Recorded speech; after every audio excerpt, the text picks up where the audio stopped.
My dear friends, darkness is something that can be perceived both negatively as well as positively.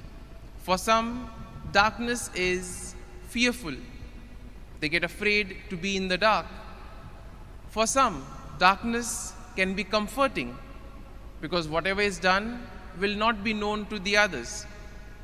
And therefore, some prefer to remain in darkness, whereas the others prefer to be in light. Now today's first reading shows us both kind of people.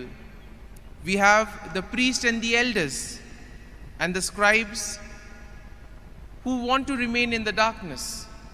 And on the other hand, you have Peter and John, who are children of light. They have had the encounter of the risen Lord, and therefore they are full of zeal and enthusiasm in order to preach the good news of the Lord. And therefore, we see that the scribes and the Pharisees try their level best to persuade Peter and John from continuing their work of preaching the good news.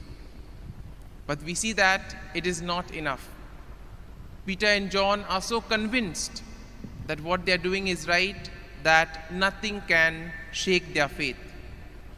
And therefore, that is what Jesus actually refers to in today's gospel passage when he says, "Go to the world and preach the gospel."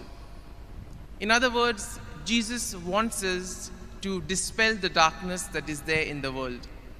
In today's world, we see that there are so many problems which can be solved if people were sincere, if people were honest, and if people followed what was right.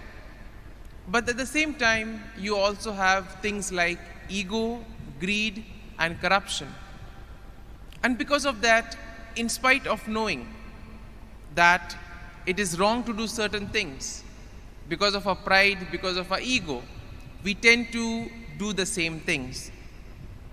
Now today's first reading clearly tells us that the scribes, Pharisees, and the elders, they knew that there was something through what the disciples of Jesus were doing.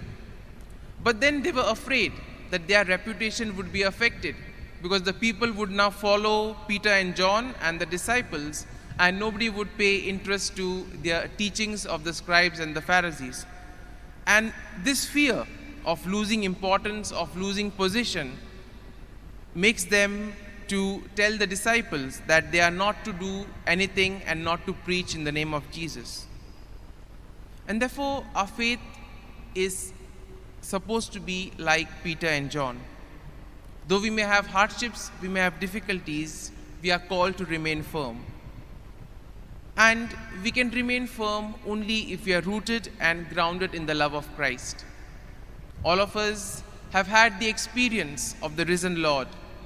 And therefore, this experience is something that we need to treasure, because when we face difficulties, this experience of the risen Jesus, the grace that he gives us through the Holy Spirit, is something that will guide us on our journey.